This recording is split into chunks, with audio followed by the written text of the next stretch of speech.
Okay, we'll make a start. Thanks for taking the time to come out this evening. The main attraction this evening is Eric talking about the Junior World Championships, and I'll introduce him in a few minutes' time. I've got a brief overview from that. But before we do that, a couple of things I want to cover. I want to just briefly talk about coaching opportunities that are available in South Australia and kind of where the coach's role is. And before we do that, I think there are some new faces in the room, some people that I don't know. It would be really good just to do a quick whip around the room. You say what your name is, where you are, where you're from, which club are you flying, what aircraft you want to fly, something to occupy 10-15 seconds and we'll move on. I'll start. I'm Peter Temple. I'm the head coach, but technically it's the regional technical officer for sports in South Australia and Northern Territory. It's far easier just to say head coach and whatever that. So in that, my role is to coordinate coaching events in South Australia, some of which I'll go through in a few minutes' time, and also keep all the coaches under control. And I've also got a list of those that I'll actually show you. I'm from Adelaide Soaring Club. I fly, it's airworthy, ASG 29. So I'm from Adelaide Soaring Club. Most of my flying is actually done elsewhere in competitions. And in fact, the major competition I've got coming up is I'll be flying in the World Championships in January next year. So that's kind of one main aim in terms of where I'm going in the future. I'm about to introduce you anyway, but anyway, this is Eric. Yep, you find out all about me. Mandy? Oh, I thought it'd be last. Okay, so I'm Mandy Temple. I'm the president of the Gliding Federation. I started flying at the Uni Club, Adelaide Uni Club. Was president there for a while. And I remember Adelaide Soaring Club. And I'm here to answer all your questions that you have. Timo Stahl, I'm a member of Adelaide Uni or Adelaide. I fly in both, whatever. I try to. Work is taking me elsewhere lately, so I haven't been flying very much in the last 6 months. But hopefully change around. Frank Johan, a member of Adelaide Soaring Club, level 2 instructor and coach. Owner ASW27, obviously for all that. And just have fun, having fun. That's the big main thing. Tony Lewis from Adelaide Soaring Club. I'm a trainee, I guess, just about to start on my cross-country career, hopefully. I fly club gliders, Prop 102, discus, etc. Robin Butler from Balaclava. I've been back at Balaclava since October, retraining and going into the single seater flying gas there at the moment. I previously was a member of Balaclava in the late 70s, so I've sort of done one of those. Started as a kid, got married, and lost and went by the wayside. It's probably a familiar story to a lot of people. So I've rejoined the gliding fraternity and enjoying it, looking forward to the next season. Opportunity to do it cross country. Oh man, Brian Law from Adelaide Soaring Club again. I'm a coach when the conditions are right. I take people across country to show them how to work weekends. Had a good flight with Peter this year. That's impressive. I fly Arcus M and an ASH 2016 $80 million. And I like cross country flying. Andrew Gordon, Valley Club Gliding Club, level 2 instructor and coach in Skinto. Whenever I can get to fly that, usually though these days I'm stuck in the back seat of the 21 or driving the winch. So there's not too many opportunities to fly in a single seater. I'm Dennis Maloney. I'm also Balaclava, flying the club's 21s or the SDs, and been there for a little over 4 years now. I'm Tia Evans from Adelaide Uni. I'm fairly recently post-solo. I turned up here because I thought I might learn something. Hope you will. Craig Vinyl, Wakery Gliding Club. I'm a coach. I'm going to fly my 29. And I thought also, I think most people would know that Peter is actually the current Nationals champion, 80 metre champion, and also 20 metre champion. We've grown. We're using the water as well for the 20. Right. So I just say we're very fortunate to have someone like Peter giving his insights when you were able to. So thanks very much. So the winter coaching lectures is a series of lectures that we recommenced last year. We did it a number of years ago. We recommenced it last year. We had 5 lectures. I think it was also between May and September last year, the same as this year. And the idea is to just a forum where we can get together, friendly environment, we can talk to each other, and then there'll be a series of semi-formal discussions or lectures about coaching-related topics. Just on coaching, I'm going to be talking a minute about coaching opportunities. So what's coaching about? Why do we have a coaching? Why do we have coaches? What's so important about it? So tell me what's important about a coach versus an instructor. Coaching extends your abilities and your lead the workfield and gives you the opportunity to learn and try things which you wouldn't probably do as an individual.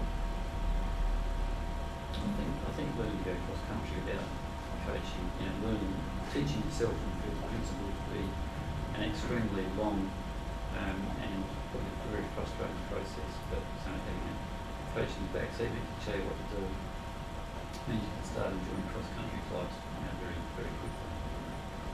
So it's really about taking the next step. I mean, instructors are really good at teaching people to fly safely. Take off, land, and fly safely. Coaching is about extending yourself. So if you are local soaring, extending, having longer flights, being able to stay up in conditions that other people can't necessarily stay up in about that experience.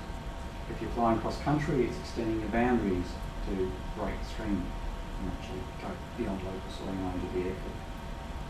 It's got other elements as well relating to wave flying, pitch soaring, but it's all the kind of more advanced topics that make flying fun, and fun being the critical element about this. Flying in gliders, in my mind, is not about doing circuits. Yes, you need to learn to do that, you need to do it safely, but if you want to stick at this sport for the longer term, you're going to have to try and enjoy that sport as much as you can. And I defy you to spend the next 20, 30 years doing circuits and nothing else.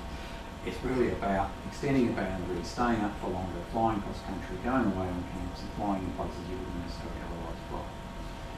Instructors can also do an element of coaching, but what I like to see as the head coach in South Australia is instructors that designate that they are interested in teaching people for that next step. So yes, you can get an instructor, and an instructor may teach you something about cross-country flying. But if you go to a coach, you can be sure that that coach is an experienced cross-country flyer, is a cross-country flyer, is a qualified coach, and is probably better placed to teach you that next step. So that's a little bit of background. I'll just log into here.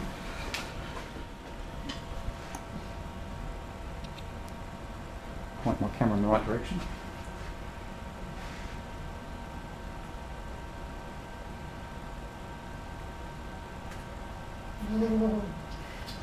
Three strikes and I'm out. Well, like years back, I can say when I was starting to go cross country and stuff, there's no such thing as coaches, and it's sort of like sort about yourself, righto. Cross country, there you go. First cross country tech with a photocopied wax shaft. Oh, scary, handheld camera when you could do that sort of thing. A lot's progressed since then.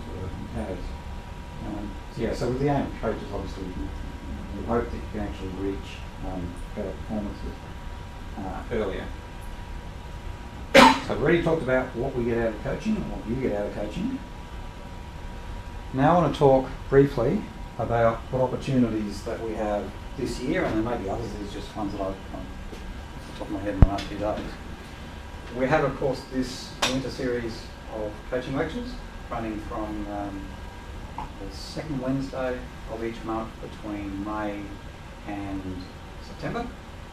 We aim to have it here each time, assuming the venue remains available. and meeting downstairs before 7 p.m. And we're also each time going down to the Chinese restaurant that's about 3 doors down. Each time beforehand, about an hour before that. So we had 5 of us there this evening, so you're more than welcome to come along and join us. I recall which one, then I'll circle. So which one? Gotcha. The nearest one. Kai Chow. First one. It's one with the red sign that's on the corner just down there. So that's the winter lectures, and Frank's our poster boy for that. I didn't ask his permission for that, but it was a nice action shot. That's actually from one of the lectures he gave last year on use of oxygen, which is wide waving oxygen bottle around, oxygen mask. We've got G. Dale. G. Dale, why don't I pull the book out?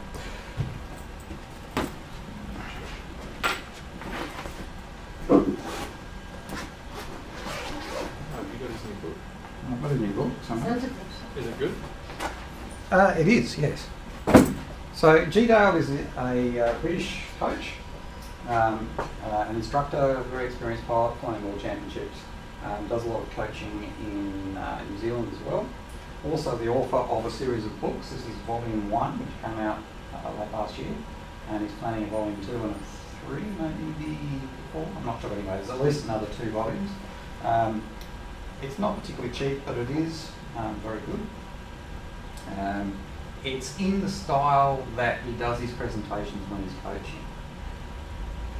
He'll stand in front of a whiteboard, which we don't have, but he'll stand in front of a whiteboard and draw lots of pretty pictures and diagrams and dance around the room like this. And the book does the same thing. So all these sorts of diagrams and pictures are actually pretty well straight off the whiteboards. So it's a really really simple, easy to understand, and anybody from at any level will get something out of this book. Right? So even if you're a beginner, you haven't even gone cross country, we'll teach you how to talk about thermals and how to thermal better. If you're an advanced cross country pilot, you will learn something from it. I've read this book. Now, keep in mind I've got over 4,000 hours, and I learned things from this book. So anyway, my reason for going into that, apart from recommending you buy it, is he's going to be here in TBD, but sometime, that's wrong, not November or December. It's actually either the last week of October or the first week of November, roughly. So, as it stands at the moment, I'm arguing with Negotiate. with Lake Keeper, and I think it's the yes, it's the Kingaway Club, because they want to monopolise his time. But because we missed out last time G-Dale visited Australia, I want to be damn sure we actually get him down to South Australia as well. So I'll be pushing hard to get that to happen, and I'll let you know as soon as we know more about what the dates are for that. The plan is to hold that at Gawler, Adelaide Soaring Club, so that'll be the host. But anybody's welcome to come along to that. Don't know what the dates are. I'll make sure that it covers a weekend, which it didn't last time, which limited numbers. But I think it'll be a weekend plus some days. So that's him standing in front of his whiteboard and what he does. That's an opportunity not to be missed. We've got coaching week. Traditionally run every year between Christmas and New Year. Coming up at the end of this year, it's between the 26th and the 31st of December. And again, it will be held at Waikerie. So coaching week is a really good opportunity for a week, or slightly shorter than a week, of intensive flying. We'll have discussions a bit like here, but perhaps a bit less formal, in terms of some of the techniques for flying. We'll set tasks. We'll go away, we'll fly those tasks. Everybody doing more or less the same task. It's not scored, it's non-competitive. And then we'll compare notes at the end of the evening. Compare statistics and tasks and those sorts of things. It's a really fun event, and it's a really good way to learn. That's being organised this year by Bernard Eckey and Craig Vinyl, who are stepping into doing that because I'll at that time be training for the World Championships. If you want to find out more about that, speak to Craig or Bernard Contact details are on the GFA website. If you look in the calendar there, on those dates, it's got contact details there. And last little point on this slide here, I said speak to a coach in your club. I mentioned that there are a number of quite a few coaches in South Australia and Northern Territory. Well, actually, none in Northern Territory, but just keep on camera. They're the coaches as they stand at the moment. 4 of them in Adelaide Soaring Club. I mentioned that there are coaches and instructors. Some of them are both coaches and instructors. So in the case of, say, Frank here, he's an instructor, but he's an instructor that's designated. He's also interested in coaching flying. So 4 from there, about half of Waverley Bloke Club seem to be coaches. A couple from Balaclava, 2 from Adelaide Uni, and John Marshall's down or JR from down at Mercer. So they're the designated coaches. I'm actively working to try and get some more for you. So if there's anybody in this room that has an interest in becoming a coach, I suspect who have we got? Eric might be the only one that isn't a coach yet and has sort of a relevant experience. Already a coach. So yeah, come speak to me. The revalidation for all those coaches happens in September of this year, and so I'll be revalidating or checking those coaches have actually done much coaching over the last 2 years, and also be looking at getting some additional coaches as well. So find those people in your club, go speak to them, see what they've got to offer you. I can assure you they've got a lot to offer you. So getting on to the winter lecture series for this year. We're here, 11th of May, coaching opportunities that I've just talked about. We've got Eric talking about the Junior World Gliding Championships. Depending on how much time we have left over at the end, Mandy wants to talk a little bit about what the GFA can do for you. And I told her to actually concentrate on the sporting elements of GFA, not all the airworthiness and operations and administration that she seems to love. Yeah. Same place here on the 8th of June, so the second Wednesday in June. We've got Andrew talking about outlanding, and I'll be talking briefly about record flying. 13th of July, we've got Jeff Wood talking about airspace and related stuff. Airspace in particular with reference to cross-country flying. It's particularly important in many of the places that we fly around South Australia. It doesn't matter which club you fly at in South Australia, unless you're down from Millicent, but any clubs that are sort of fairly close to Adelaide, you're going to be constrained with airspace, so you do need to understand that. I'm looking for volunteers at the moment to talk about an additional topic there. I've got an idea here that we have a whole bunch of people that are reasonably competent cross-country pilots, but they want to go to competition. What's it about? If you go to your first competition, what are some of the considerations? How do you enter a competition? What sort of tasking is there? Just at a very basic level, I think that would be some value in that. So I'll be looking for volunteers on that.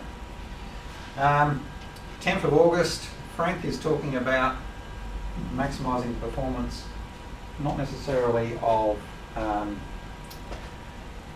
it's maximising the performance of the aircraft that you're actually flying. So these are the kind of slightly more advanced topics than what we covered last year.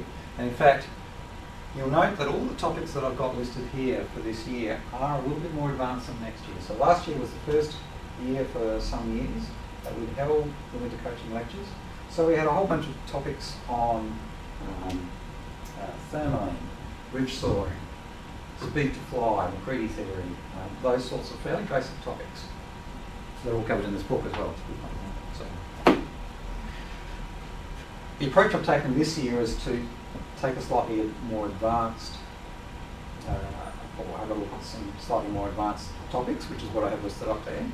And quite likely next year we'll then go back to some more basic topics and maybe alternate each year and see how things progress into the long term. So that's kind of why we have these flavoured topics here. If you want to learn about thermaling, structured thermals, those sorts of things. We covered it last year, but any of those coaches I listed can help you with that. So getting back to what Frank's talking about here, he's talking about more advanced topics in terms of why we use water ballast. What's the effect on the performance of the aircraft? Why can you fly faster on most days if you're carrying water, which seems counterintuitive? For flap gliders, how do you use flaps? I'm not talking about how you use flaps in circuit, but how you use flaps to maximise your cross-country performance. And there are other things in tuning your glider, like centre of gravity, where you set it, or some considerations for that. We have another topic. I think it'd be really good to cover sports physiology. I have a couple of people that I need to try to get to volunteer to do that. I haven't approached them as yet. It's one of those areas which any of the coaches could cover it, and I could cover it as well, but it's going to be far better if it actually comes from somebody that has a little bit of background in that topic. And then the last lecture for this year is Mandy talking about badge flying, or in particular like the Silver Sea, Gold Sea badges, that sort of level, and what some of the considerations are for doing that. Bernard, when he comes back from Europe, is going to talk about the latest developments in gliders. I would expect there might be a little bit of Schleicher marketing in that lot, but anyway, it'll be good to hear.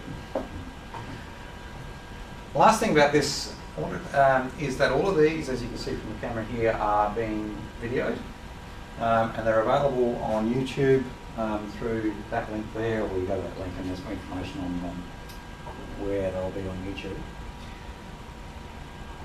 And I'm probably speaking to the wrong audience because you're all here. But the aim of that is to make it available to the people from the more remote clubs. In particular, I'll say people in the southeast, in Melbourne, but also the South Australian Gliding Association is actually the South Australian and Northern Territory Gliding Association, and we have several clubs in the Northern Territory. And they're a bit isolated up there. So the idea of this is to actually make these available online. They can view them at their leisure. Last year's actually. Yes, in fact, if you go to this website here, and what I've tried to do is set up this website to be a general information website. It's got information on what the coaching opportunities are. So those coaching opportunities that I mentioned on the previous slide there, they're up there. When I get information on when G. Dale's coaching, that will be displayed on there. It's got links there to all the lectures from last year, both in terms of the presentation slides were available, and the YouTube videos as well. There are all links to that. And then as these lectures progress this year, I'll progressively populate links to the updated YouTube videos and those sorts of things. It is quite a bit of my time to, if anybody that's done any video processing before realises that it's quite a time-consuming activity. So to actually do that, for the moment I'm persisting with it is worthwhile, but it does take me quite a few hours each month to actually put that together and make it available on YouTube. It's about 2 beers, I think. Something like that, yeah. Hey, it's getting quicker now because I've got a faster computer and I know how to do it, so that does help. The first time took quite a while. In terms of people that aren't here, Graham Raw can't be with us today. He would love to be here. Mandy, did you want to? Well, yeah, okay, so we visited Graham on the weekend, and he says that he always watches his videos. So I thought it would be really nice if we could just sort of wave and say hi, Graham, because he can't be here tonight. So that's all I want to do. Hey, Graham, this is for you. Hey, Graham. We miss you. Wish you could be here. See you soon. Here in spirit. Thank you.